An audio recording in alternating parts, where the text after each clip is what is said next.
year was, when was that again? Yeah, it was in the 90s. And a particular person stood and predicted virtually, made some prediction. And when we look at it critically, we discovered in prediction as regard technology.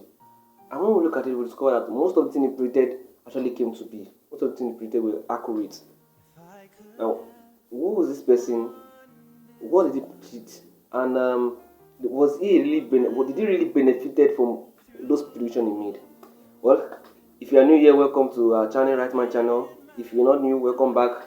To here in Right Mind, our center focus is balance. We look at how the lesson that has been taught here, how we can implement it in all areas of our life to balance them all. And also, as the name implies, Right Mind, looking at living every area of our life alright. So, without further ado, let's get right into what we have to do. And yet, if you are yet to subscribe, please try much to hit the subscription button, like our videos, share with your friends, and really appreciate that. So let's get into what we have to do. So like I said in the beginning of this video, I said somebody made a prediction.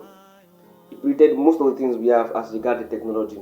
He said there will be a time, that was in the 90s, and in the 90s the highest form of technology was the computer, those boxes, those computers we have then. Those are the biggest form of technology then. So he predicted there will be a time whereby we have computers with our hands, which are the phones. So there will be a time whereby buying and selling will be done through technology. So there will be a time whereby our payment system will be done through technology. Remember, this was in the 90s. I said there will be a time whereby our homes should be technology. There will be a time whereby mutually almost everything will be done through technology. Now the truth is, you will agree with me that we have those things now. However, there was something that was a bit wrong, which was the person that predicted this thing was not really a beneficiary of those things he predicted. Why? Now, the person that who predicted this thing, Bill Gates predicted this thing, then was the CEO of Microsoft. And literally, if you a business inclined, you really know that most of those things, the phone markets, the sales, so that's buying markets, sales market, most of them are not being dominated. They are not. Microsoft has little or nothing to do with those markets. The phone market is dominated by Apple, Samsung, and here in Nigeria we have Infinix, Techno that does that. The payment system is dominated by PayPal. Here in Nigeria we have OP, Flutterwave that does that. And the buying and selling processes is dominated by Amazon and Alibaba. And the question is, the thing is, okay, what am I driving home at here? Am I trying to maybe display my business knowledge? Not really that. This is where I'm driving home at. Somebody predicted this thing, which was actually correct. Everything, most of the time, most of the things he predicted came to be. But how come his own company really was not able to tap into the potential of this thing he predicted? That brings me the lesson of today's. That brings me to today's lesson. The thing is that is not enough to get the future. Prediction does not get the future. Implementation does. Fine, good and fine, he predicted it, but they didn't. It was not. It one. It didn't. My own Microsoft was not positioned enough.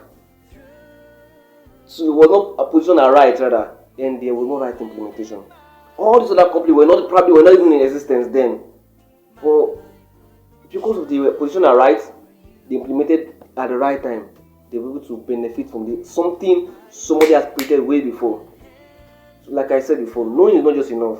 Knowing does not get anything. That you just it's good. It's just one step, but it does not do anything until you are rightly positioned and its implementation. Knowing is just enough. Prediction does not get the future. Implementation does. That you know something, fine. I know by the grace of God 2022 is going to be a wonderful year. Good. By the grace of God, God is going to make it phenomenal. But what are you doing to make it one? Yeah, I know my future is bright. Fine. What are you doing to make it one? I know Nigeria is going to be great. Good. What are you doing to make it one? That is not just enough. What are you doing to make that knowledge realistic? That's the most important thing. Knowledge does not get you anything. Knowing does not get you anything. It's just here. Right positioning and implementation does everything. So again, prediction and knowledge does not get the future. Implementation make the future realistic. If you've gotten value from what you heard today, I think you do want to subscribe, like our videos, share at least just 5 with your friend on WhatsApp. It really helps a lot. So thank you very much for your time. Hope to see you again another time.